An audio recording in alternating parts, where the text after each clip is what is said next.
Last episode ended on a promise.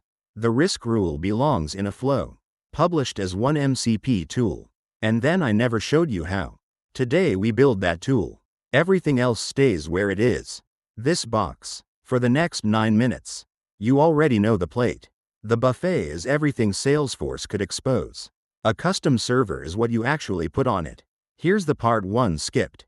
Keeping it small isn't only about safety. Past a few dozen tools, clients start choosing badly. The model sees one flat list.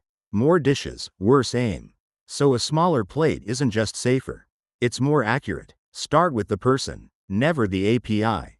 Ours is the renewal desk. 4 people, EMEA, 1 job. Keep customers from leaving quietly. Here's their actual week. Is this renewal at risk? What cases are behind it?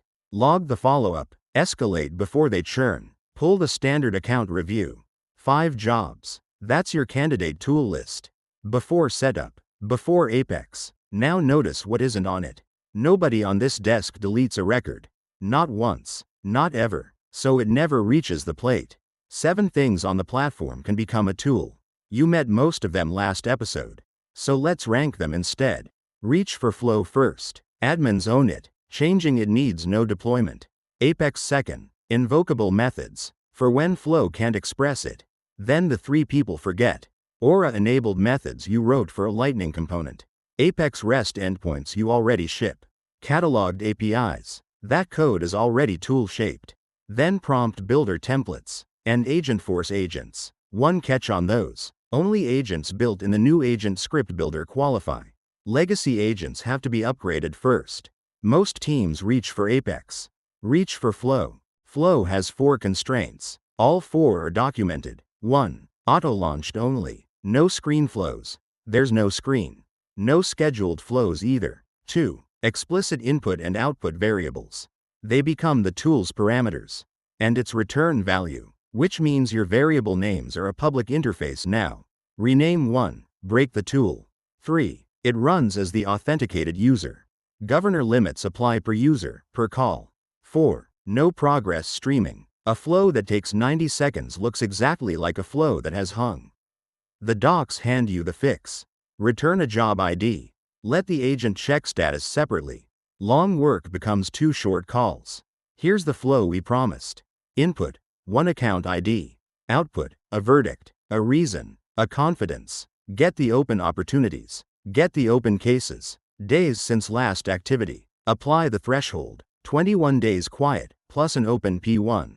Return a structured verdict. Now 1 detail that earns its keep. The threshold isn't in the flow. It's a custom metadata record. When finance moves it to 14 days. Nobody edits a flow. Nobody edits a skill. Publish it as 1 tool. Evaluate renewal risk. And here's the part worth pausing on. That same flow runs from a Lightning page. From a record-triggered flow. From Apex. And from Slackbot. 1 rule. 4 callers. Slack didn't get a copy of your logic. It got a phone number for it. Now the part that separates a working server from a good one. Grain. 2 failure modes. Both common. First, subatomic. You map every internal API straight to a tool. Get account. Get contacts. Get opportunities. Get activities. Get cases. Now the model has to know the right order. It doesn't. It calls 3 of the 5. In the wrong order. And hands back a confident, half-empty answer.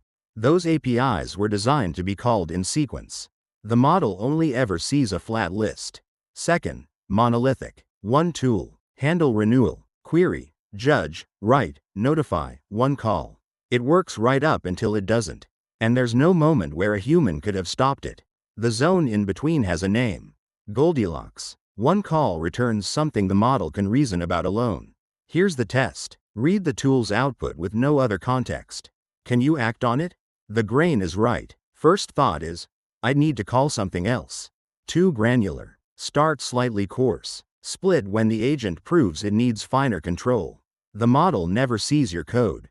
It sees a name and a description. It chooses from those. That's the whole routing layer. Process data tells it nothing. Evaluate renewal risk tells it everything. Same for the description. When to use this, what it needs, what it returns. Write it for a competent colleague who has never seen your org. Salesforce is blunt about the failure mode. Vague description, and the model skips your tool.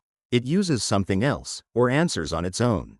Your best tool, never called. And notice the rhyme. One layer up, the skill description does exactly this job. Both are matching logic wearing documentation's clothes. MCP lets you annotate a tool. Read-only hint, destructive hint, idempotent hint, open world hint. Set them deliberately, because the spec's defaults are pessimistic. An unannotated tool is assumed destructive in open world. And there's a cost you might not expect. Skip read-only hint on a query tool, and well-behaved clients start asking, "Are you sure?" For a read, users learn to click straight through the prompt.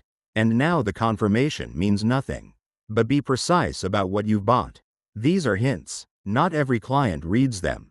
Not every client respects them. So annotate for good behavior. And if an operation genuinely needs approval, put the approval inside the flow. Enforced, not suggested. Final composition for the renewal desk. S-object reads, for context. Evaluate renewal risk. Create follow-up task. Escalate case. 4 tools. No deletes. No S-object all. No, we might need it later. And when support asks for a different plate tomorrow, they get their own server. Not 3 more tools bolted onto this one. Different persona. Different URL. Same buffet. Shipping is 3 decisions. Where it runs. Build it in a sandbox. Move the server configuration with the metadata API. Same way you move any other metadata. Who can reach it? On the Slack side, everyone, specific groups, or no one. Give it to the renewal desk group, not the workspace. One caveat worth knowing. That choice is a grid and enterprise plus screen. On smaller plans, you scope from the Salesforce side. 2 levers there, named queries. 1 approved slice, not the whole query surface. And external client apps, tied to profiles and permission sets. Then, how you'll see it later. Every call is attributed to the user who authorized it. Filter your API logs by client category. Set that filter up before you grant write access. Not after your first incident. Before you hand it to anyone, try to break it. 4 ways. 1. Ambiguity. The Acme deal, when there are 3. Does it pick one silently? Or does it ask? 2. Permissions. Ask as a user with no access. You want an honest refusal, not an empty list. An empty list reads like, no results.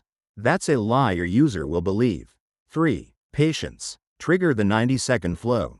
Watch what the conversation does while it waits. 4. Boundaries. Ask it to delete something. It isn't on the plate.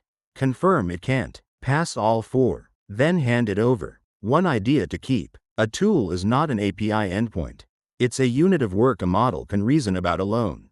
Then 5 moves. Pick a persona. Write their jobs. Prefer flow. Keep the grain coarse enough to be useful, and fine enough to be steerable.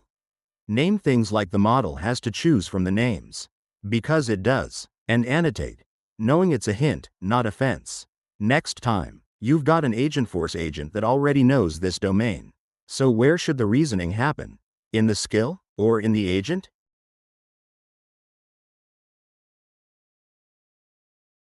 If this helped, drop a like. Subscribe to Kira Explains so you don't miss the next book, document, or tech breakdown. Want something specific pulled apart? Leave its name in the comments. I read all of them. Thanks for watching.